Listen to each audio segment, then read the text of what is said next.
Daniel capítulo 4, y tengo aquí por título La locura de Nabucodonosor.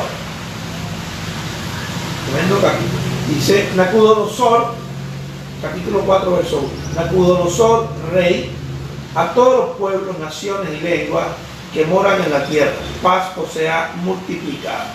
Entonces yo lo veo aquí como, esta introducción me indica que es como una carta que él está enviando de forma universal, y hace un saludo a todos y le escribe a todos los pueblos y naciones y lenguas que moran en la tierra. Él ciertamente tenía entre su corte real a hombres que conocían otros idiomas. Estos hombres que eran preparados 3 años, de los cuales estaban Daniel y sus amigos, eran gente que eran de otros pueblos, por lo tanto traían otra lengua. Se les enseñaba la lengua de los caldeos o de los babilónicos, y estos podían entonces hacer traducciones y escribir cartas y enviarlas a todo rincón del imperio.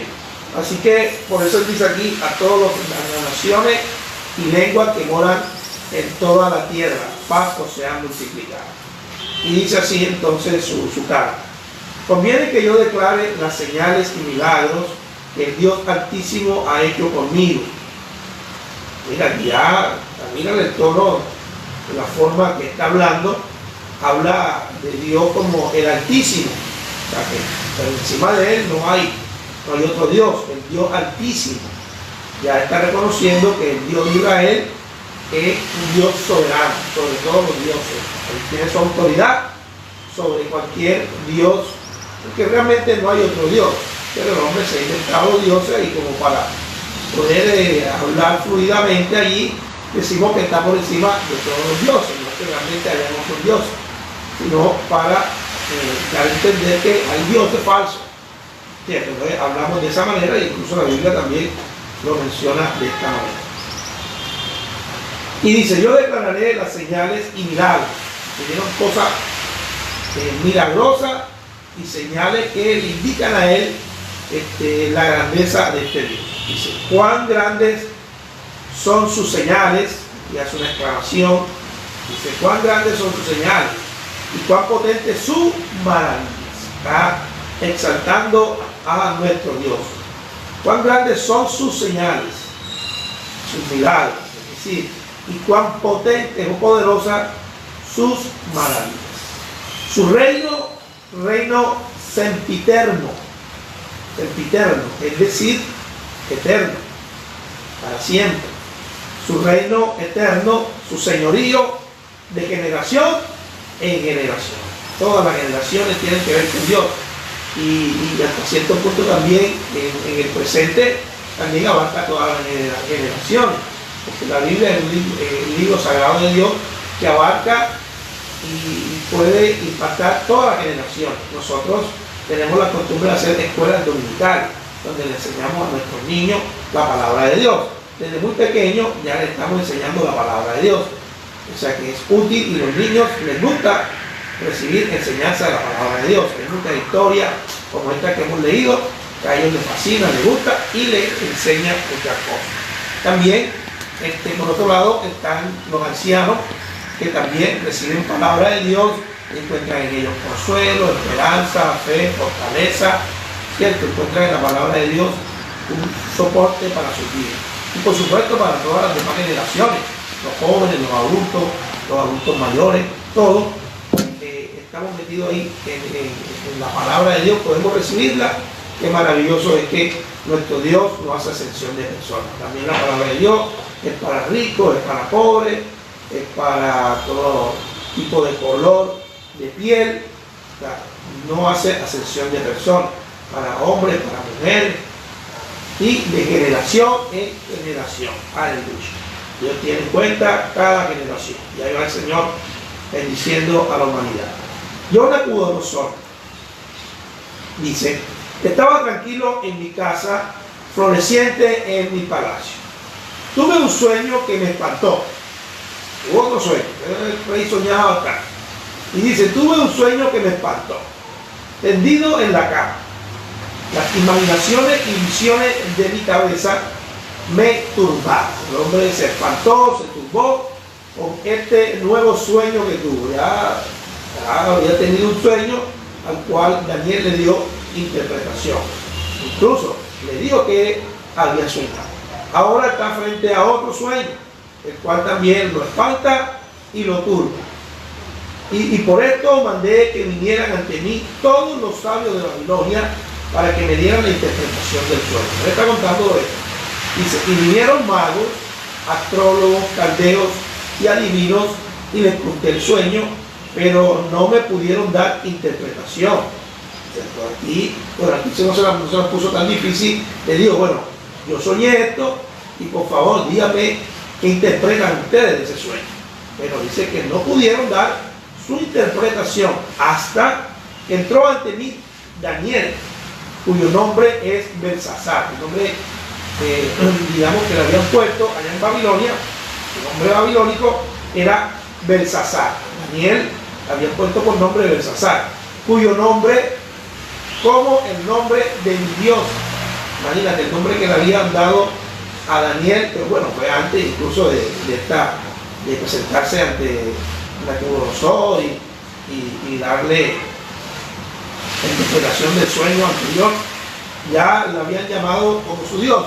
Realmente no era un honor que le estaban haciendo a Daniel al llamarlo como el Dios de ellos, más bien era una humillación, porque le estaban diciendo, cuando le pusieron el nombre, mi Dios es superior al tuyo, en otras palabras.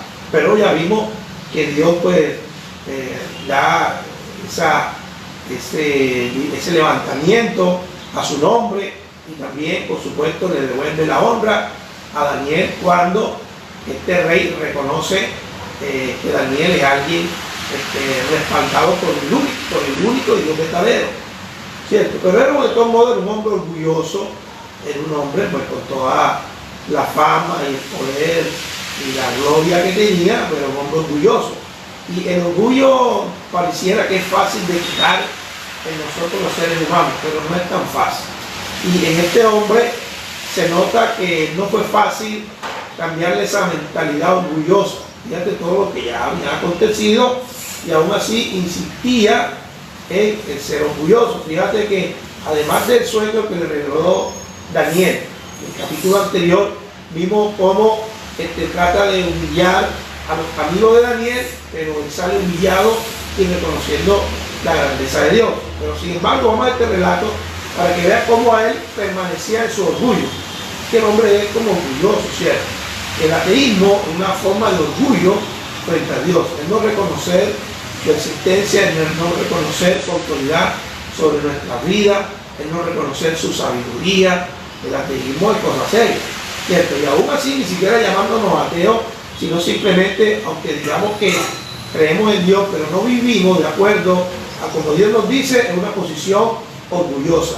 Una posición orgullosa donde le decimos a Dios, mira, me parece que tu camino que tú me estás señalando de cómo yo debo vivir no es lo mejor, no son los mejores. La mejor forma de vivir es esta. Y nosotros le establecemos nuestra forma de vivir y vivimos como a nosotros nos parece, haciendo a un lado lo que Dios nos ha planteado, el plan de Él. Entonces prácticamente es una forma orgullosa, rebelde, de presentarse delante de Dios. Y bueno, eso trae sus consecuencias, ¿no? Y vemos que no fue fácil cambiar esa rebeldía, ese orgullo, ese enaltecimiento que tenía este rey. Y vemos que yo creo que aquí sí ya dio su brazo a torcer, porque ya digamos está hablando. ¿Cómo inicia la carta? Está contando algo que le pasó, que precisamente habló con su orgullo, pero le cómo inicia la carta, al Altísimo, y ya está hablando ya de una forma donde está reconociendo a Dios como el único verdadero Dios. Bueno, seguimos la historia. Entonces, el versículo 8 dice que mandó a llamar a Daniel, el cual tenía el nombre de Belsasar, el nombre del Dios que estaba en relación con el nombre de su Dios. Dice, en quien mora el espíritu de los dioses santos. Reconocía, mira esta frase, una frase, digamos, impactante, ¿no? Una frase que resalta. Dice, que Daniel, dice, en quien mora el espíritu de los dioses santos. Él reconocía que en Daniel había algo especial.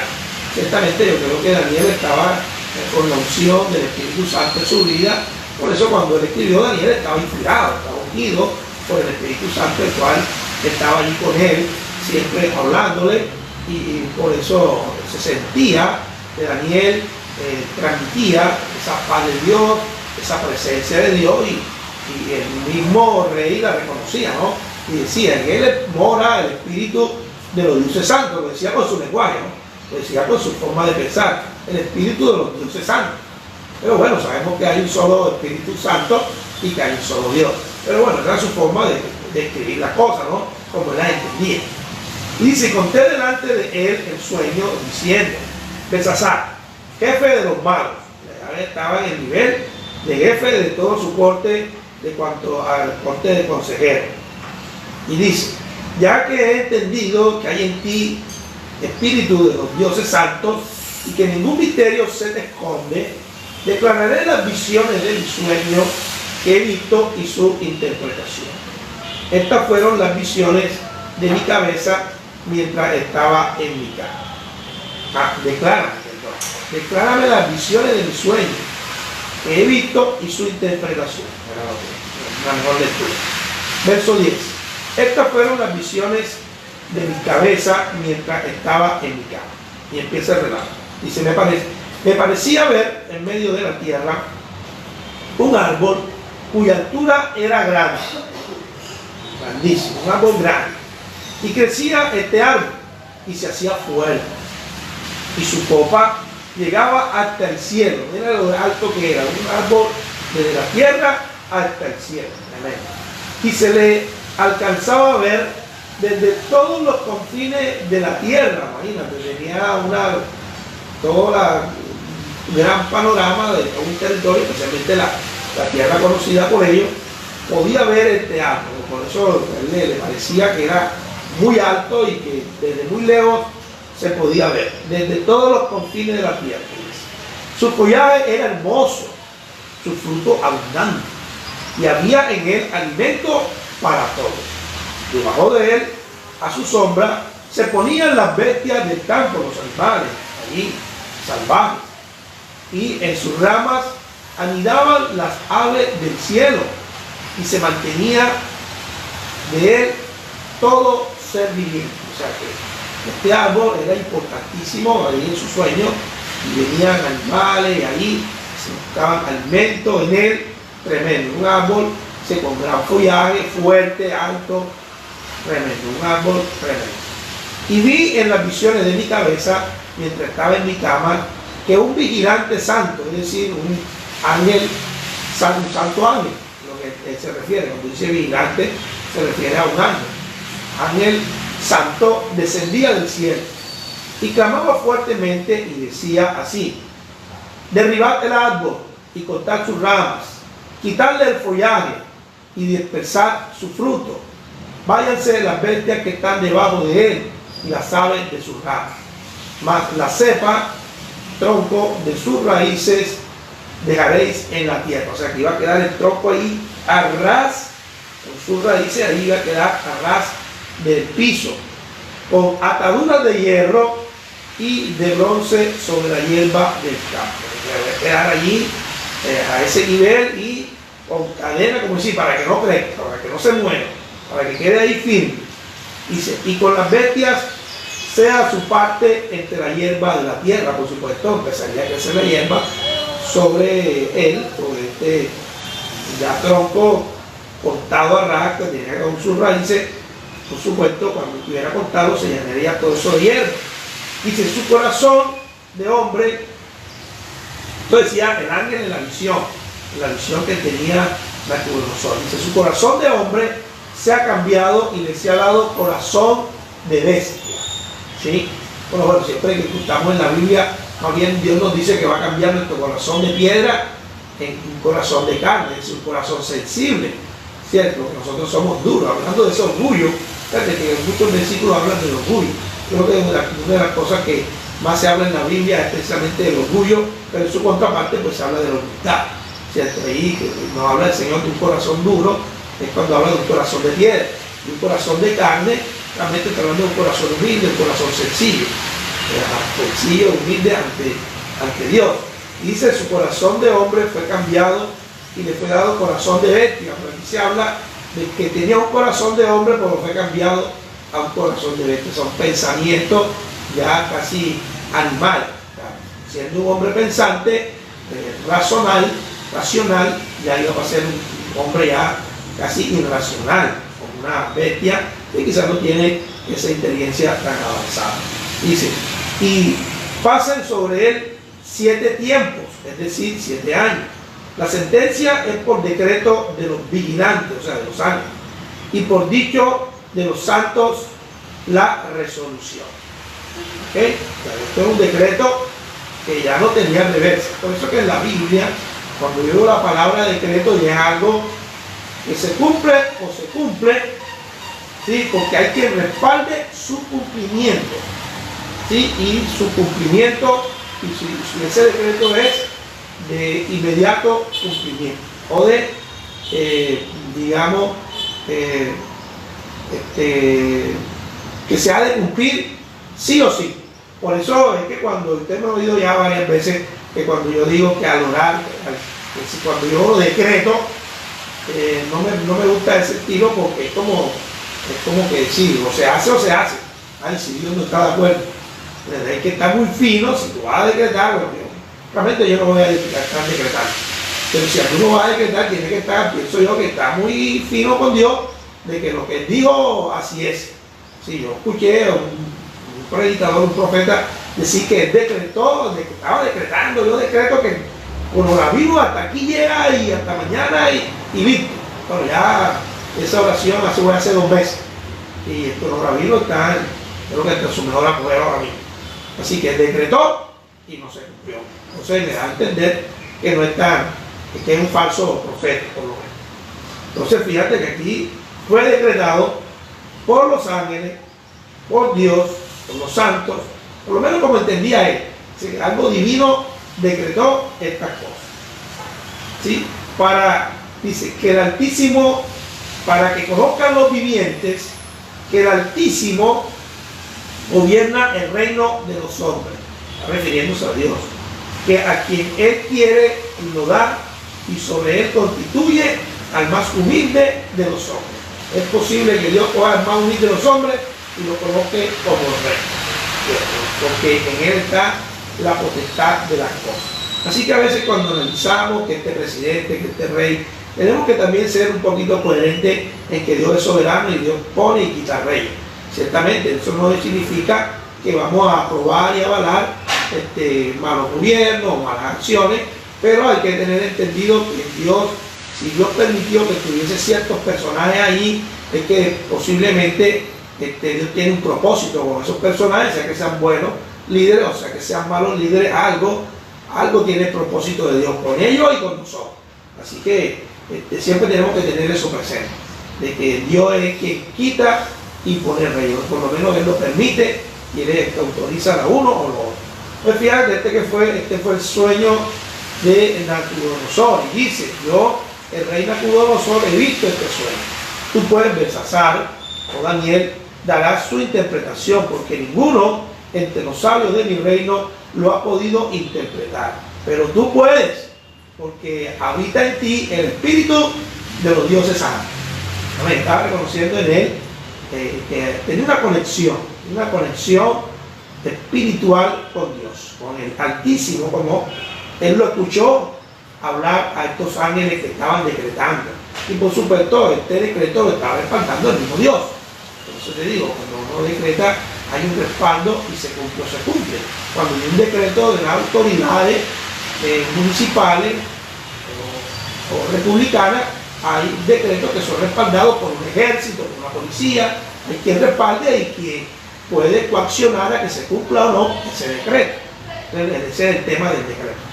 Entonces Daniel, cuyo nombre es Belsasar, quedó atónito casi 1 hora y sus pensamientos lo turbaban. O sea, él entendió a qué se estaba refiriendo este sueño, pero bueno, darle la interpretación al rey, siendo algo que iba, digamos, en contra entre comillas, hacia el rey. Lo pongo entre comillas porque a la larga Dios siempre quiere lo bueno para nosotros. Y cuando Dios nos da una advertencia o nos muestra algo pudiera ocurrir realmente para nuestro beneficio, para que cambiemos y para que andemos por el buen camino, para que no nos ocurran estas cosas malas. Así que, pero bueno, lo que estaba entendiendo Daniel lo turbó y bueno, parece que iba a afectar bastante, era, digamos, afectando al mismo rey. Y el rey habló y le dijo: Belsasar, no te turbe ni el sueño ni su interpretación. Es decir, lo que tengas que decirme, dime. Entonces Belsasar respondió y dijo: Señor mío, el sueño sea para tus enemigos y su interpretación para los que mal te quieren. Es decir, que ojalá este sueño, de otra manera de decirlo, ¿verdad? Si tú encuentras otra traducción, pues contará de esta manera. Es decir, está diciendo: ojalá que esto que te voy a decir no sea para ti, o no te pueda ocurrir a ti, sino para tus enemigos, que realmente era para él. Pero bueno, es una forma de decir, no te deseo el mal que estoy viendo que viene hacia ti, ojalá más bien para tu enemigo. Pero no, era para él, era la palabra para él. Entonces Daniel le sigue diciendo: el árbol que viste, que crecía y se hacía fuerte, cuya copa llegaba hasta el cielo, que se veía desde los confines de la tierra, cuyo follaje era hermoso y su fruto abundante, en el que había alimento para todos y debajo del cual vivían las bestias del campo, en cuyas ramas anidaban las aves del cielo. Tú mismo eres tú mismo. O sea, ese árbol eres tú, oh rey, que creciste y te hiciste fuerte. Pues creció tu grandeza y has llegado hasta el cielo y tu dominio hasta los confines de la tierra. ¿Sí? Tu dominio es extenso, grande, y tu gloria es reconocida ante todos estos pueblos. En cuanto a lo que vio el rey, o sea, un vigilante santo, un ángel, que descendía del cielo y decía: cortad el árbol y destruirlo, mas las capas de sus raíces dejaréis en la tierra, con ataduras de hierro y de bronce, y en la hierba del campo que lo empape el rocío del cielo, y con las bestias del campo sea su parte, hasta que pase sobre él 7 reinos.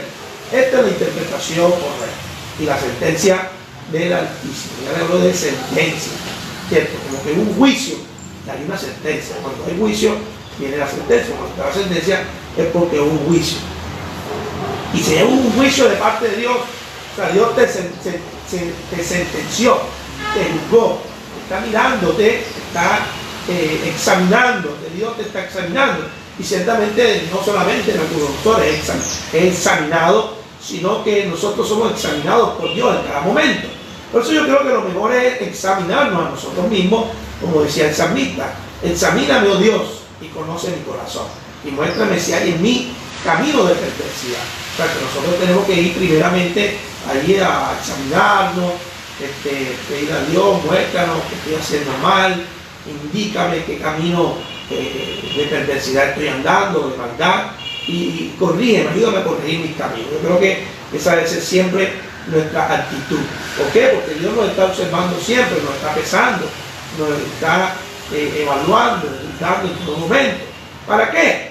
Precisamente cuando, por ejemplo, tú en un proceso productivo, a gran redundancia, en una producción, es que hay un sistema de calidad que está siempre ahí siempre se está evaluando qué está saliendo, ¿no?, el producto, para mantener su calidad. ¿Cierto? Entonces Dios siempre nos está examinando y nosotros debemos autoevaluarnos para siempre mantener nuestra calidad, o más bien siempre ir mejorando, ¿no? Porque incluso en las empresas siempre van tratando de ir mejorando los procesos, o sea, menor productividad, más calidad, más eficiente. Así que asimismo nosotros tenemos que examinarnos y pedir que Dios nos dé esa claridad sobre qué estamos haciendo bien y qué estamos haciendo mal, por supuesto para corregir.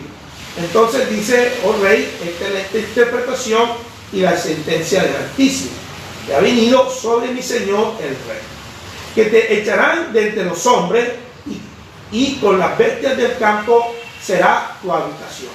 Una interpretación un poco, que yo la recibiera, mirar aquí es como extraño, como que me echarán de entre los hombres, y con las bestias del campo será mi habitación. Con hierba del campo te apacentarán o comerán, como a los bueyes, y con el rocío del cielo serás bañado, y 7 tiempos o 7 años pasarán sobre ti. O sea, me está diciendo algo extraño, ¿cierto? Diciendo que vas a vivir como una bestia y vas a comer hierba. O sea, y vas a estar allí, como que vas a amanecer ahí entre la hierba, lleno del rocío de la mañana, y empapado. Y vas a terminar así. Tremendo. Todo. Y una persona que se encuentra cuerda, rey de un imperio, y como yo voy a llegar a ser como una bestia, así comiendo hasta hierba. Está como extraño. Era extraño esta interpretación de Daniel. Dice, esto sucederá, o sea, estará así en esa condición como bestia, hasta que conozcas o reconozcas que el Altísimo tiene dominio en el reino de los hombres y que lo da a quien Él quiere. O sea, que tú estás allí, hasta que reconozcas que tú estás allí solamente por su gracia, simplemente porque Él le plació colocarte ahí. No es por ti, sino por Él que tú estás ahí. Así que nosotros debemos reconocer que lo que tengamos, si estamos en una buena posición económica, en un buen puesto en una fábrica, o tienes tu propia empresa y tienes una buena posición, debemos siempre darle gracias a Dios y reconocer que es por Él, por su gracia, que podemos tener estas cosas. Amén. Hay que ser humilde siempre, dándole la gloria al Señor y reconociendo que es por Él, que sin Él nada podemos hacer. ¿Cuánta gente quizás hasta multimillonarios han quedado en una silla de ruedas? ¿Cierto? Bueno, conozco el caso de la persona que más ganaba dinero en el mundo, digamos, deportivo, Schumacher, ¿se acuerdan? Conductor de carros de Fórmula 1, se ganaba, según alguna vez escuché, se ganaba 320 millones de pesos colombianos diarios. ¿Sí? Creo que sería que mil millones de pesos, mil millones de dólares, ¿no? Diarios, 320 millones de pesos colombianos diarios. Publicidad, sus triunfos, sus cosas. Y este hombre tuvo un accidente, no automovilístico, sino en esquí, y está todavía, porque entiende que todavía no ha muerto, está cuadrapléjico en una cama. O sea que lo que nosotros tenemos depende de Dios. Está nuestra vida en las manos de Dios. Y Él es quien la sostiene, ¿cierto? A veces cuando las personas se ponen arrogantes con Dios, le pueden suceder estas cosas. Bueno, no estoy hablando de tu madre, no conozco la vida de tu madre, si él era religioso, si no, no sé, no conozco su vida espiritual.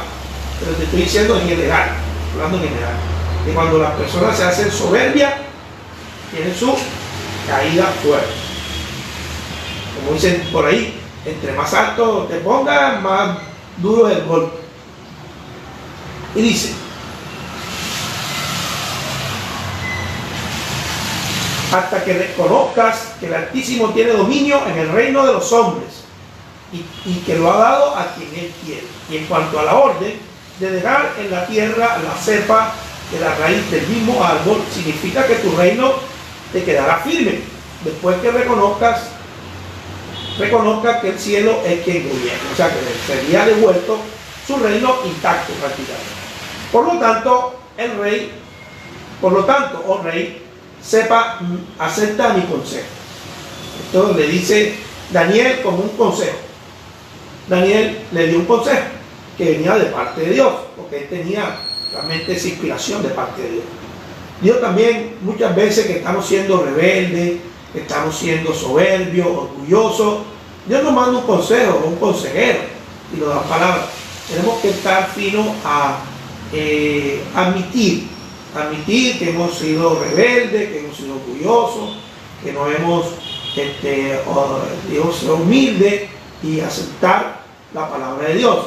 Por eso a un ateo le es difícil convertirse al Señor, porque él ha sido rebelde y quiere mantenerse en su orgullo allí de no dar su brazo a torcer, y esto pues trae consecuencias a su vida, ¿no? Porque no tiene esa relación con Dios. Entonces, acepta mi consejo. Dice, redime tu pecado con justicia. O sea, pídele perdón a Dios o quita las culpas que están sobre ti, como aplicando justicia, siendo un rey más justo. Y tus iniquidades, tus maldades, límpialas haciendo misericordia con los oprimidos. O sea, cambia tu forma de gobernar. Ya de ser tan orgulloso y ser más humilde y ayuda a los necesitados. pues tal vez será eso una prolongación de tu tranquilidad. De pronto de esta manera vas a lograr el favor de Dios y te va a bendecir, y esta sentencia que está decretada sobre ti por ser tan orgulloso, pues se va a detener. Todo esto vino sobre el rey Nabucodonosor. Pasó eso, dice. Al cabo de 12 meses, paseando por el palacio, pasó un año, y él estaba paseando por el palacio real de Babilonia. Recuerda los que yo he mencionado ya en varias ocasiones, los jardines colgantes de Babilonia. O sea que su palacio real era elegante, era majestuoso. Habló el rey y dijo: ¿no es esta la gran Babilonia que yo edifiqué? Yo me imagino ahí en una parte alta de su palacio, contemplando su reino, observando sus edificaciones, la belleza, la majestuosidad de lo que él había logrado, y entonces se llenó de orgullo. Y dijo: ¿no es esta la gran Babilonia que yo edifiqué para casa real con la fuerza de mi poder, para gloria de mi majestad? Mira cómo afecta fuertemente, se llenó de orgullo, esto, imagínate, con mi fuerza, con mi poder, para mi gloria, para mi majestad. Aún estando la palabra en su boca, él meditaba estas cosas de su grandeza. Aún estaba la palabra en la boca del rey, cuando vino una voz del cielo. Oiga, tremendo. A ti se te dice, rey Nabucodonosor, el reino te ha sido quitado. De entre los hombres te arrojarán, con las bestias del campo será tu habitación, y como los bueyes te apacentarán, te alimentarán. Y 7 años pasarán sobre ti, hasta que reconozca que el Altísimo tiene dominio en el reino de los hombres, y que lo da a quien él quiere. 7 años, imagínate. En la misma hora se cumplió la palabra sobre Nabucodonosor. Ahí empezó su caída, y fue echado de entre los hombres, y comía hierba como bueyes. Se volvió loco, tanto así que su locura era sentirse como un buey. Iba al campo, y ahí su cuerpo se empapaba del rocío del cielo, hasta que su pelo creció como pluma de águila, y sus uñas como las de las aves. Se volvió un loco, a la apariencia bien desastrosa. Imagínate, uñas largas, ahí todo peludo, ya me imagino flaco, porque comiendo hierba, hierba del campo, ¿no? Imagínate cómo se volvió un desastre. Al fin del tiempo, yo, Nabucodonosor, él está contando, recuerda que es una carta que le está enviando a todos los pueblos, el dominado. Yo, Nabucodonosor, alcé mis ojos al cielo, y mi corazón y mi razón me fue de vuelta. Repito la lectura para que sea mejor. Al fin del tiempo, al fin de estos 7 años, yo, Nabucodonosor, alcé mis ojos al cielo, y mi razón me fue de vuelta. Me llegó un momento de entendimiento, y se examinó, y dice, bendigue al Altísimo, y alabé y glorifiqué al que vive para siempre. Ahí Dios le dio un momento de lucidez. Dios siempre le da oportunidad a los hombres, le da momentos de entendimiento, de lucidez, y esos momentos hay que aprovechar.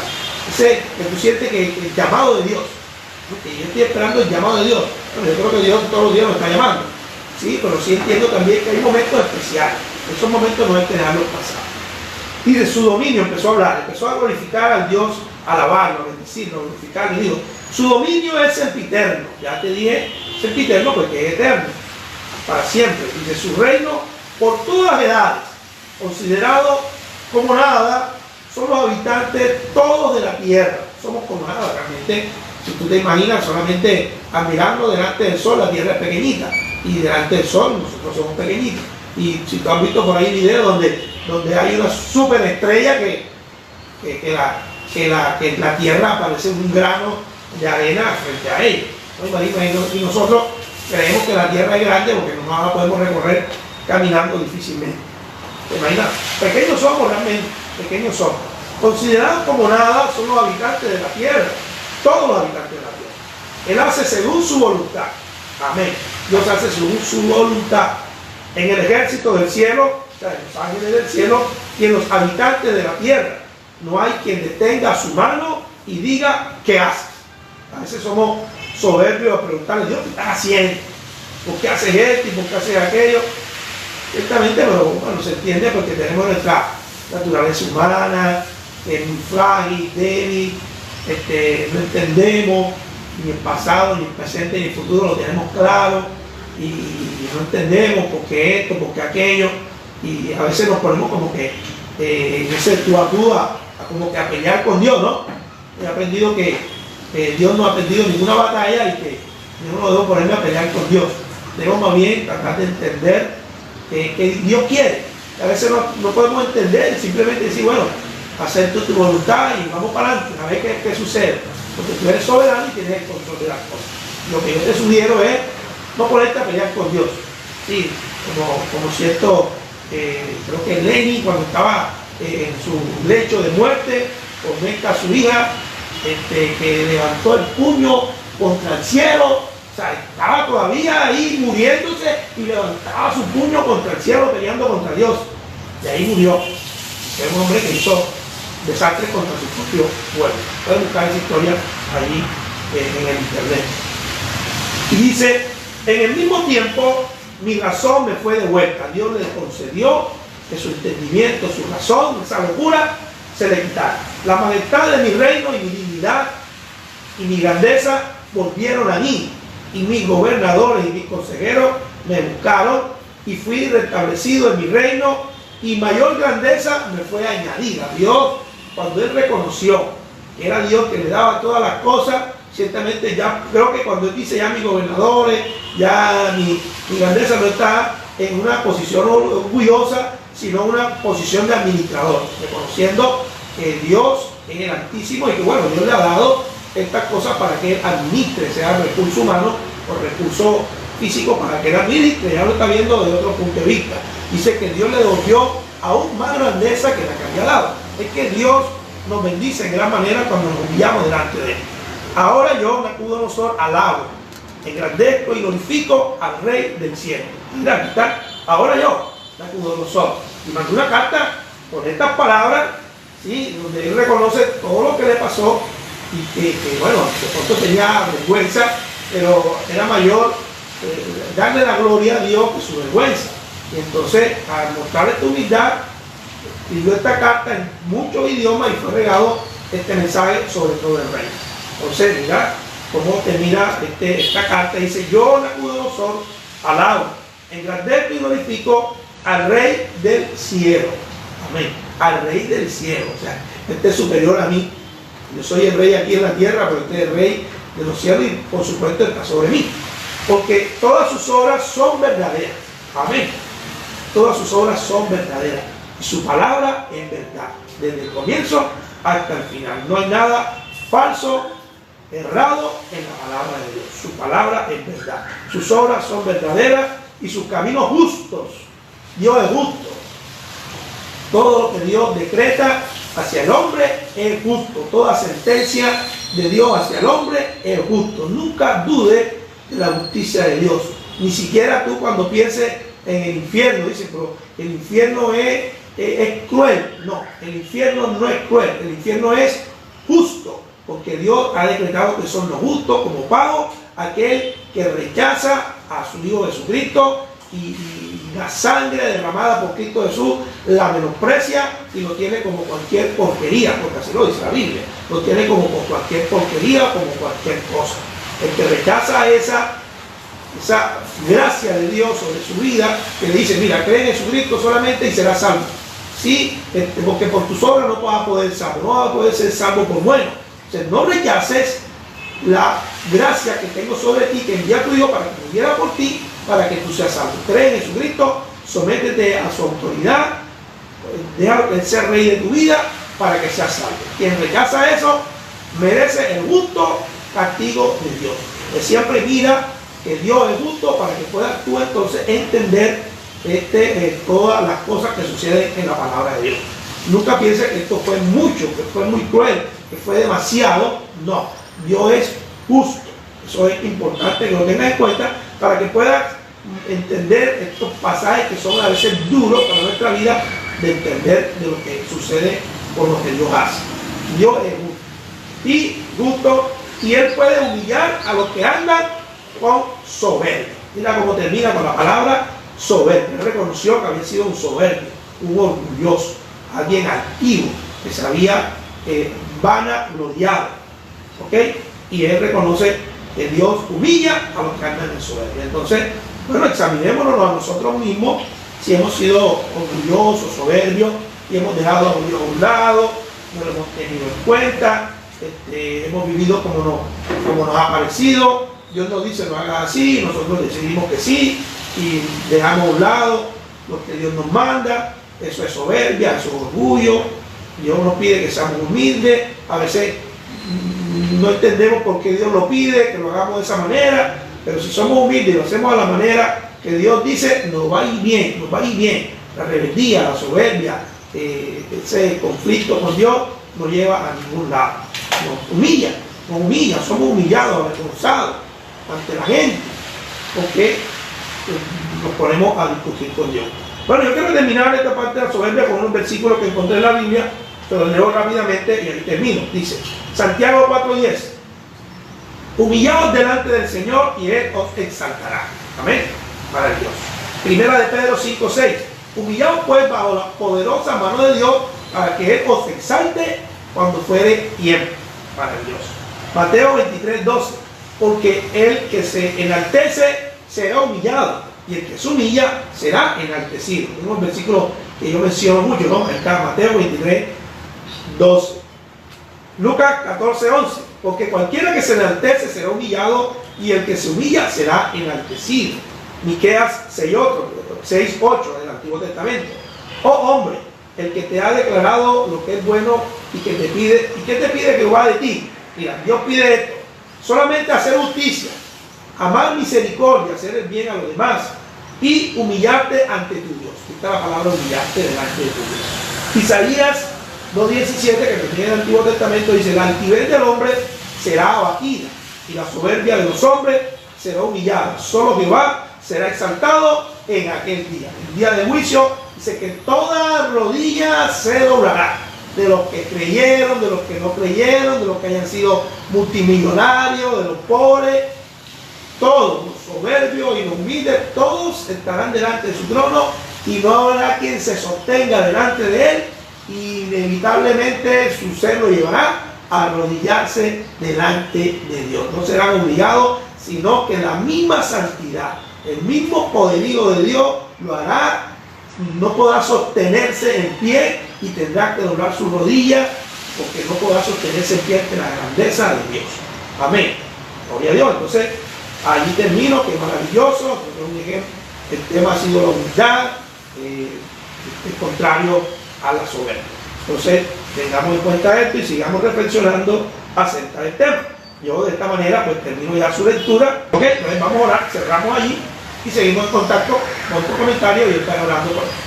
Padre que estás en los cielos, gracias por este hermoso mensaje, Señor. Gracias por esta lectura que pudimos hacer. Fue poco lo que pudimos aportar de enseñanza, porque realmente el mismo texto, Dios nos nutre y nos da la enseñanza de que para ti realmente la humildad es algo supremamente importante, que tú lo demuestras siendo un Dios tan grande y tan poderoso. Enviaste a tu Hijo Jesucristo, que siendo Dios no escatimó de ser igual a Dios, sino que se hizo hombre, en condición de hombre sirvió a los hombres, tanto así que fue llevado hasta la muerte y muerte de cruz por los hombres. Así que tu humildad ha sido extraordinaria y maravillosa, y te gusta que nosotros sigamos ese buen ejemplo de humildad. Así que a ti no te agrada la persona soberbia, Señor, y tú lo humillas a la larga, lo avergüenzas delante de los demás. Pero, oh Dios, tú a tus hijos, cuando te somos desobedientes y rebeldes, si llegamos ante ti con humildad, estoy seguro que tú nos levantas, oh Dios, y si hemos pasado vergüenza, tú nos levantas, tú nos levantarás, porque tú amas a tus hijos y tú quieres que tus hijos les vaya bien. Pero es necesario que nosotros te respondamos con humildad. Así que bendícenos y ayúdanos a mantener una mente sobria, llena de humildad, Dios. Quita toda soberbia y toda arrogancia de nuestro corazón. Oh Dios, ayúdanos a entender en qué te estamos fallando para que lo podamos corregir. Ahora, Señor, nos abandonamos en tus manos, tu protección, tu cuidado, tu provisión esté sobre cada uno de nosotros y sobre nuestros seres queridos que ponemos delante de ti en esta oración. Gracias, Padre, en el nombre de Jesús. Amén y amén.